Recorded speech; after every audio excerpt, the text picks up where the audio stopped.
Welcome back to my channel. ఈరోజు ఏం జరగబోతుందో తెలుసుకుందామా? ఇంకా ఎపిసోడ్లోకి వెళ్ళిపోతే దాసు గురించి ఇక ఆలోచిస్తూ ఉంటుంది జోష్న.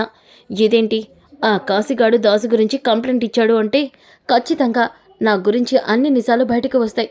నేనే వాడిని చంపానన్న నిజం అందరికీ తెలిసిపోతుంది. ఆ తర్వాత తాత ఎట్టి పరిస్థితిలోనూ నన్ను వదిలిపెట్టడు. ఖచ్చితంగా నన్ను పోలీసులకి అప్పగిస్తాడు. దీప ఇంటి వారసురాలని అందరికీ తెలిసిపోతుంది. అప్పుడు నా గతి ఏమవుతుంది అని జోష్న ఆలోచిస్తూ చాలా టెన్షన్ పడిపోతూ ఉంటుంది. పారిజాతం అక్కడికి వస్తుంది. నా కొడుకుని ఏం చేసావే చెప్పు, నా కొడుకుని నువ్వే కదా ఏదో చేశావు, ఏం చేసావే నా కొడుకుని అని వెనకాలే. గ్రాని, పిచ్చి పట్టిందా నీకు? నీ కొడుకుని నేనేం చేస్తాను? పిచ్చి పిచ్చిగా వాగుతున్నావేంటి నిన్నటి నుంచి నేను పిచ్చి పిచ్చిగా వాగడం కాదే, నిన్నటి నుంచి నీ వాలకం చాలా తేడాగా ఉంది. నిజం చెప్పు, నువ్వే వాడిని ఏదో చేసావు కదా, అందుకే కదా నిన్నటి నుంచి నువ్వు కంగారు పడుతుంది. సుమిత్రని గదిలో పెట్టి తాళం వేయటం, నువ్వు బయట నుంచి రావటం, అడిగితే మర్డర్ చేశానని చెప్పడం, ఇదంతా చూస్తూ ఉంటే ఖచ్చితంగా దాసుని నువ్వే ఏదో చేసావు. చెప్పవే, ఏం చేశా నా కొడుకుని నువ్వు? గ్రాని, చెప్తుంటే అర్థం కావట్లేదా? నీ కొడుకుని నేనెందుకు ఏమైనా చేస్తాను? అయినా నాకేంటి సంబంధం? పిచ్చి పిచ్చిగా వాగమాకు. పిచ్చి పిచ్చిగా వాగడం కదే అన్ని నిజాలు బయటికి వస్తాయి.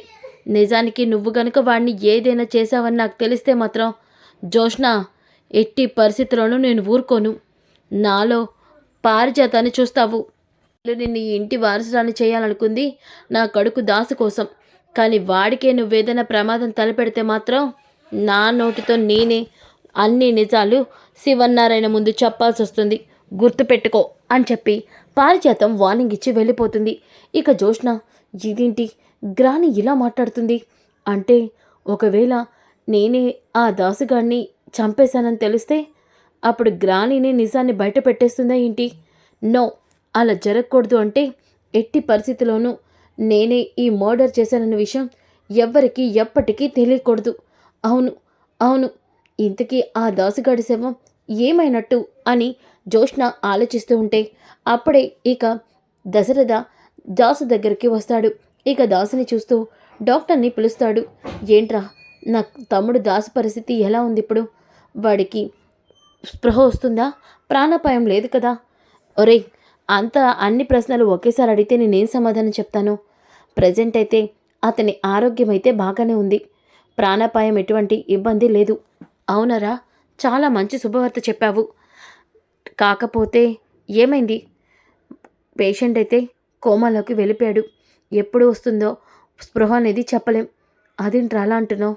అవును, ఒక రోజులో రావచ్చు, 2 రోజుల్లో రావచ్చు, వారం రోజుల్లో రావచ్చు, లేకపోతే సంవత్సరాల కొద్దీ కోమాలో కూడా ఉండొచ్చు. ఈ విషయంలో మాత్రం నీకు నేను ఏమీ చెప్పలేనురా. ఇదంతా అతని పరిస్థితి మీద ఆధారపడి ఉంటుంది. ఒరే, ఎలా అయినా వాడు త్వరగా స్పృహలోకి రావాలి.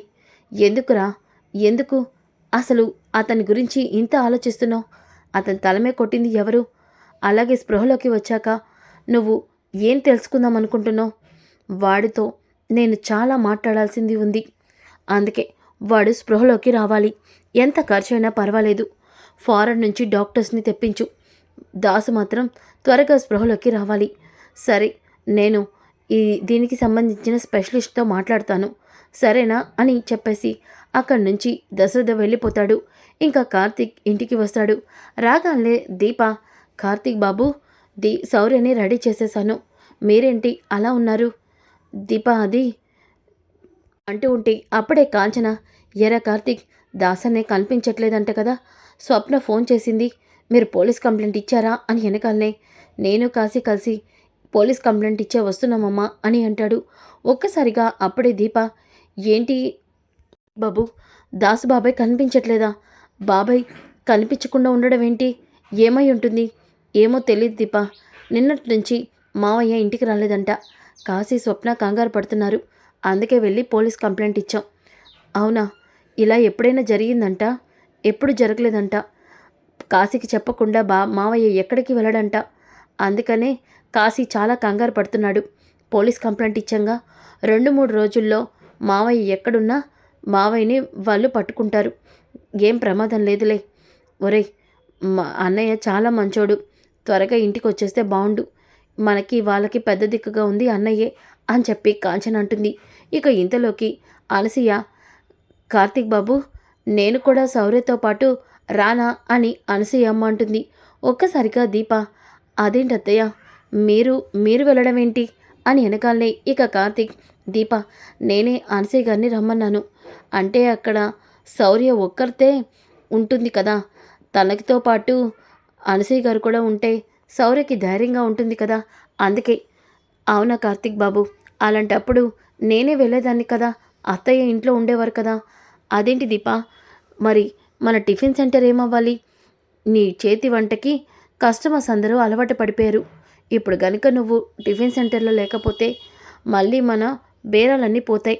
అందుకే నువ్వు వెళ్ళడానికి వీల్లేదు అంచనా అంటుంది. ఇక దీప, సరే అత్తయ్య, శౌర్య జాగ్రత్త, నేనున్నాను కదే, చంటిదాన్ని నేను చూసుకుంటాలే అని చెప్పేసి అనసూయమ్మ మనసులో, ఈ నిజం నీకు తెలియకూడదనేనే నిన్ను నీ కూతుర్ని దూరం పెట్టేది అని చెప్పేసి మనసులో అనుకుంటుంది. ఇక కాంచన, శౌర్య ఆరోగ్యం కుదుటపడాలి, 100 ఏళ్ళు ఎటువంటి ఇబ్బంది లేకుండా బ్రతకాలి, నా ఆయుష్ కూడా పోసుకొని అని కాంచన అంటుంది. ఇక కార్తీక్ శౌర్యని తీసుకొని అనసూయని తీసుకొని హాస్పిటల్కి బయలుదేరుతాడు. ఇక హాస్పిటల్కి రాగాలే అనసూయమ్మ, బాబు చాలా డబ్బులు ఖర్చు అవుతాయేమో. అవునండి, అందుకని నేను డబ్బుల కోసం ప్లాన్ చేస్తున్నానులే, మీరు దేని గురించి ఆలోచించద్దు. అది కాదు కార్తీక్ బాబు, వారం రోజులంటే దీపని నేను ఎలాగోలా ఒప్పించాను. మీరు శౌర్యని ఇక్కడ జాగ్రత్తగా చూసుకోండి. కాశీ, స్వప్న కూడా అప్పుడప్పుడు వస్తూ పోతుంటారు, అలాగే నేను కూడా వస్తూ ఉంటాను అని చెప్పి కార్తీక్ ఇక శౌర్యని సైలెంట్గా ఉండాలి, అల్లరి చేయకూడదు. నాన్న, నేను హాస్పిటల్లో ఎందుకు ఉండాలి? నీకు కొంచెం ఆరోగ్య సమస్య ఉంది, ఈ విషయం అమ్మతో చెప్తే భయపడుతుంది, అందుకే అమ్మతో చెప్పకుండా నేను ఇక్కడికి తీసుకొచ్చాను అని కార్తీక్ అలాగే అనసూయ శౌర్యని కన్విన్స్ చేసి హాస్పిటల్లో జాయిన్ చేస్తారు. ఇక కార్తీక్ అయితే 5 లక్షలు తీసుకొచ్చి కాశీ ఇస్తాడు. ఇక బిల్లు 5 లక్షలు పే చేసి శౌర్యనైతే హాస్పిటల్లో జాయిన్ చేస్తారు. శౌర్యకి ట్రీట్మెంట్ స్టార్ట్ చేసిన డాక్టర్, కంగ్రాట్స్ కార్తీక్, ఇప్పుడు శౌర్యకి సర్జరీ చేయడానికి మనం ఫారెన్ నుంచి అపాయింట్మెంట్ తీసుకున్న డాక్టర్ కూడా ఇండియాకి వచ్చేశారు. అవునా డాక్టర్? అవును, ఆయన నిన్న మార్నింగే ఇండియాకి వచ్చారంట. ఇక ఎటువంటి ప్రాబ్లం లేదు, శౌర్యకి సర్జరీ కంప్లీట్ అయిపోయినట్టే. మీరు 50 lakhs అరేంజ్ చేసుకోండి, మేము సర్జరీకి కావాల్సినవన్నీ కూడా సిద్ధం చేసుకుంటాం. ఓకే డాక్టర్ అని చెప్పి కార్తీక్ అంటాడు. ఇక కాశీ, బావా, ఇప్పుడు మనం 50 లక్షలు ఎక్కడి నుంచి తీసుకొస్తామో అదే అర్థం కావట్లేదు కాశీ, కానీ ఎలాగైనా సరే 50 లక్షలు తీసుకొస్తాను, నా కూతుర్ని నేను బ్రతికించుకుంటాను అంటూ కార్తీక్ నుంచి వెళ్ళిపోతాడు. ఇక కాశీ, సారీ బావా, నేనిప్పుడు నీకు సహాయం చేయలేని పరిస్థితిలో ఉన్నాను. కనీసం నాన్న సమయానికి ఉన్నా ఏదో ఒకటి చేసేవాడు. అసలు నాన్న ఎక్కడున్నాడో తెలియటం లేదు. పోలీసులు కంప్లైంట్ ఇచ్చాను కానీ ఎంక్వైరీ చేస్తున్నారో లేదో అని చెప్పి కాశీ అనుకుంటాడు. ఇంకా ఉదయం అవుతుంది. ఉదయమైన తర్వాత ఇంకా కార్తీక్ అయితే ఎన్నో చోట్ల ప్రయత్నిస్తాడు, కానీ ఎక్కడ మాత్రం కార్తీక్కి 50 లక్షల అప్పు దొరకదు. దాంతో కార్తీక్ రాత్రంతా పడుకోకుండా ఆలోచిస్తూనే ఉంటాడు. అప్పుడే దీప నిద్రలేచి కార్తీక్ బాబు దేని గురించో కంగారు పడుతున్నారు. ఖచ్చితంగా కార్తీక్ బాబు శౌర్య గురించి ఏదో నిజాన్ని నా దగ్గర దాచిపెడుతున్నారు. ఎలా తెలుస్తుంది ఆ నిజం అని దీప ఆలోచిస్తూ ఇక దీప కూడా, కార్తీక్ బాబు ఇంకా మీరు పడుకోలేదా? ఆ దీప, నిద్ర సరిగ్గా పట్టలేదు. అంటే శౌర్య రోజు మన పక్కన ఉండేది కదా, శౌర్య లేకపోయేసరికి నిద్ర పట్టలేదు కార్తీక్ బాబు, అందుకే శౌర్య నేను పంపించనన్నాను, మీరే వెళ్ళారు. ఆ దీప, రేపు 4 రోజులు అయిపోయినాక ఇక శౌర్య కూడా వచ్చేస్తుంది కదా ఇంటికి, నువ్వు పడుకోలే అంటూ కార్తీక్ ఇక బలవంతంగా పడుకుంటాడు. ఇక ఉదయం అవుతుంది. ఉదయమైన తర్వాత డాక్టర్ కార్తీక్కి ఫోన్ చేస్తారు. కార్తీక్, సర్జరీకి అన్ని ఏర్పాట్లు చేశాం, రేపే ఆపరేషన్, మీరు 50 లక్షలు హాస్పిటల్లో కట్టాలి, అరేంజ్మెంట్ అయిందా? డాక్టర్, అయిపోతుంది, నేను రేపు మీకు హాస్పిటల్కి వచ్చి మాట్లాడతాను అంటూ కాల్ కట్ చేస్తాడు. అప్పుడే దీప వెనక నుంచి ఈ మాటలు వింటుంది. కార్తీక్ బాబు ఏంటి సర్జరీ అంటున్నారు, నేను రేపు వచ్చి డబ్బులు కడతాను మాట్లాడతాను అంటున్నారు. కార్తీక్ బాబు ఏదో విషయాన్ని నా దగ్గర దాచిపెడుతున్నారు, అది శౌర్య గురించి అని అర్థమవుతుంది అంటూ దీప అయితే ఇక కార్తీక్ని ఫాలో అవుతూ హాస్పిటల్కి వెళ్తుంది. ఇక కార్తిక్ హాస్పిటల్కి వచ్చి సర్జరీకి అమౌంట్ ఇంకా అడ్జస్ట్ అవ్వలేదని ఎలా అయినా సర్జరీ చేయండి, మీ కాలు పట్టుకుంటాను అని డాక్టర్ని బ్రతిమాలనటం దీప వినేస్తుంది. ఒక్కసారిగా షాక్ అవుతుంది.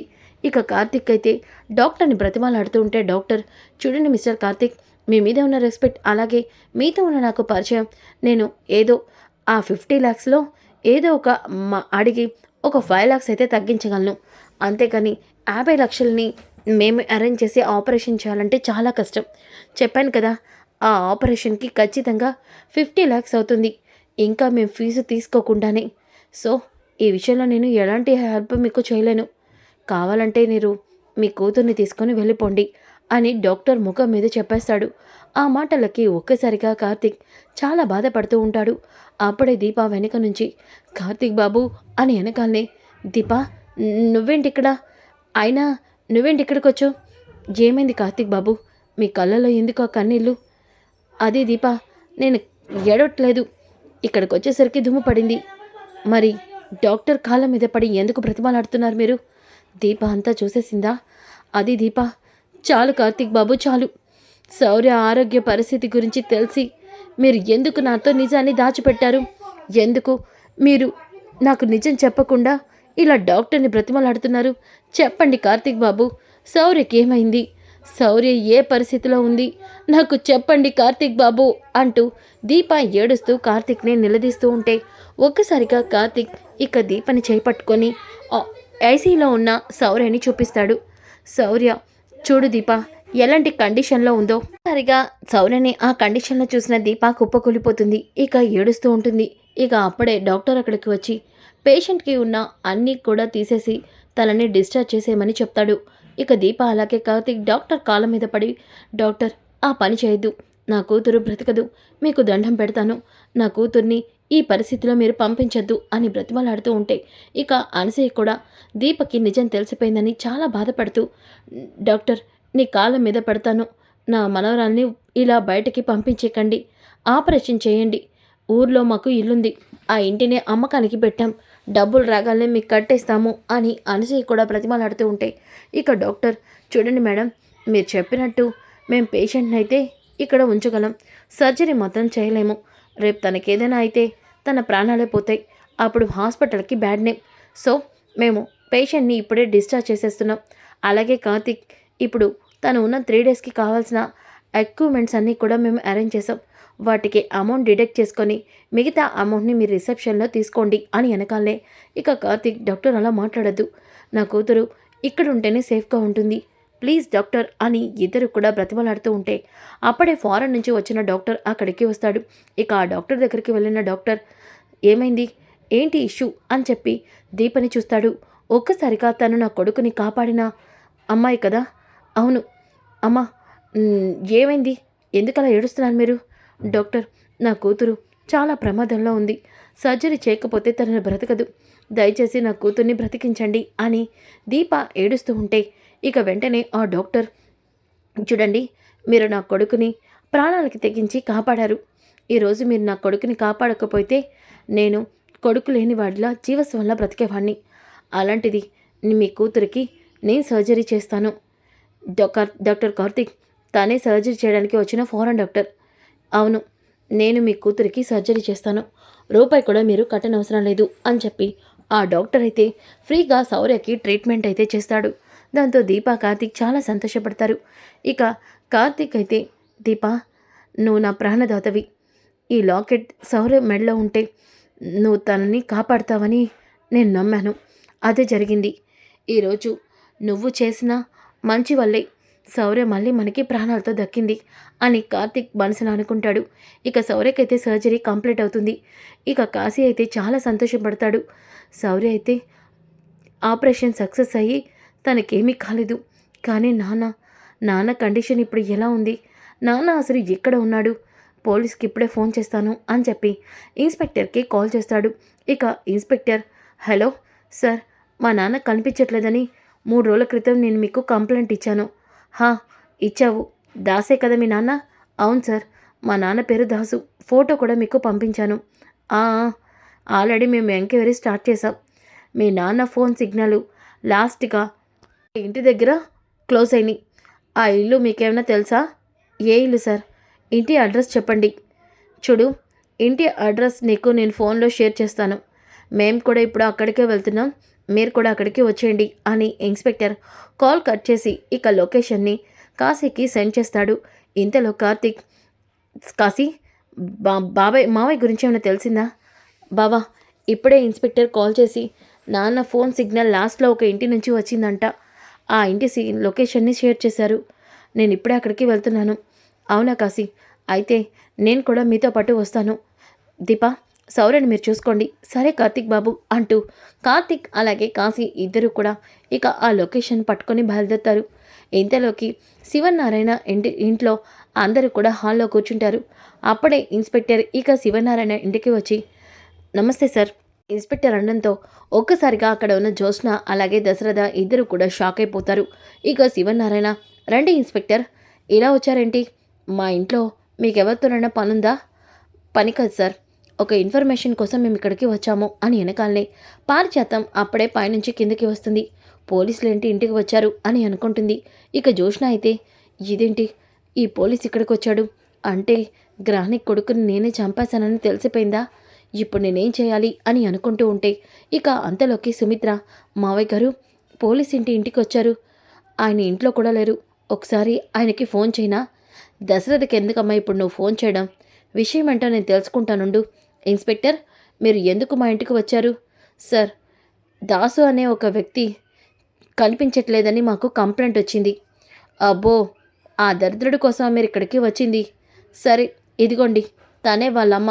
మీరేం మాట్లాడాలనుకున్నా తనతో మాట్లాడండి అని వెనకాలనే అప్పుడే ఇన్స్పెక్టర్, మేడం, దాసు వాళ్ళ మదర్ మీరేనా?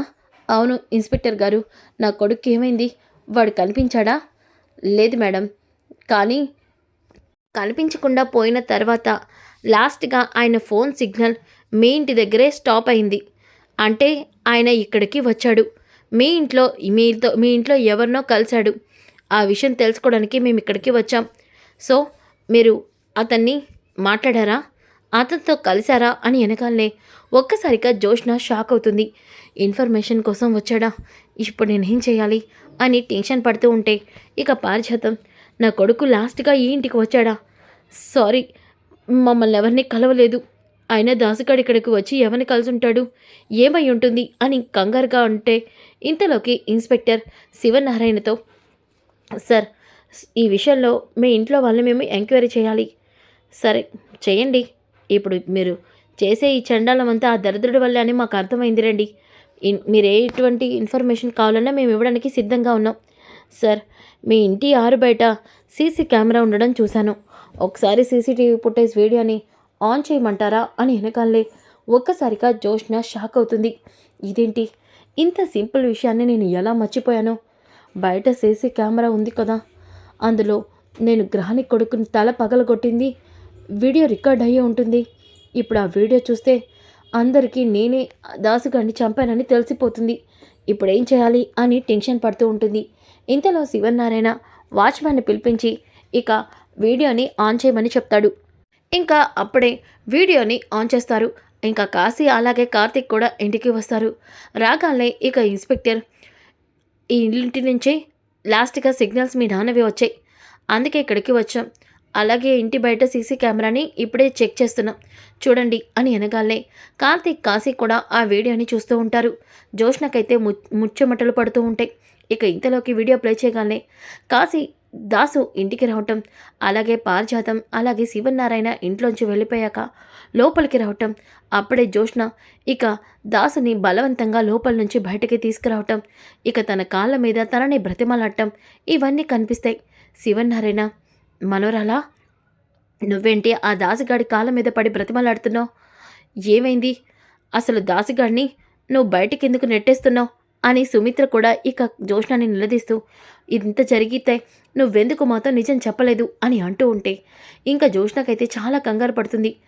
ఈ విషయానికి వీళ్ళు ఇలా టెన్షన్ పడి నన్ను అడుగుతున్నారే, వాడి తల పగలగొట్టింది నేనే అని తెలిస్తే నా పనేమవుతుంది అని అనుకుంటూ ఉంటే ఇంతలోకి అప్పుడే జ్యోత్స్న ఇక దాసు తలకై పగలగొట్టడం చూసి కాశీ, కార్తీక్, శివనారాయణ, పారిజాతం, సుమిత్ర అందరూ కూడా షాక్ అయిపోతారు.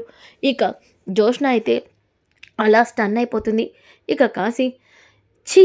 నువ్వు మనిషివేనా? మా నాన్నని మృగంలాగా అంత దారుణంగా తల పగలగొడతావా?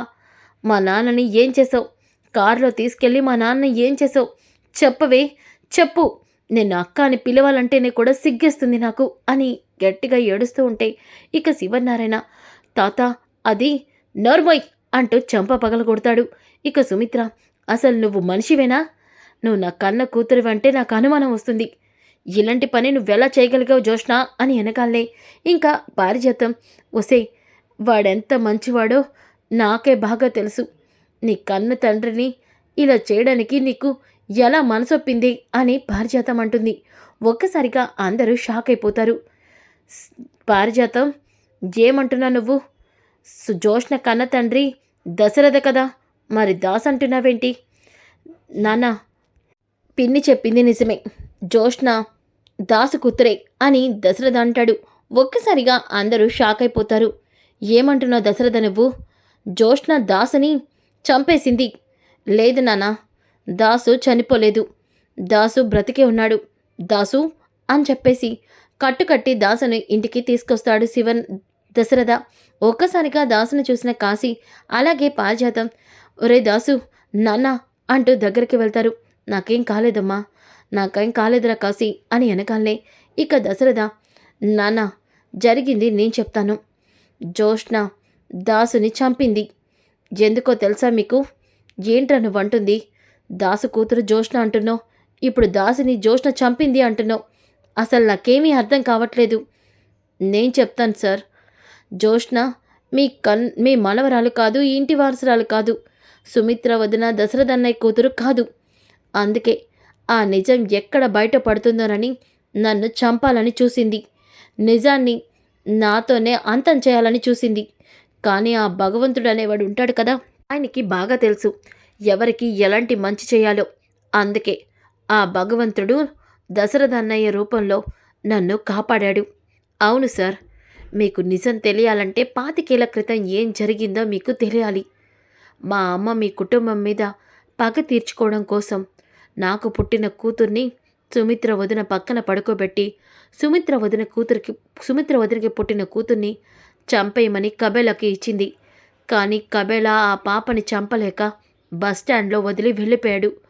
అప్పుడే కుబేర్ అనే ఒక గొప్ప వ్యక్తి దీపని తీసుకెళ్ళి పెంచుకున్నాడు. మీ మనవరాలు దీప, దీపే మీ ఇంటి వారసురాలు, మీ మనవరాలు అని దాసు చెప్పడంతో ఒక్కసారిగా శివనారాయణ, సుమిత్ర, దశరథ అందరూ కూడా షాక్ అయిపోతారు.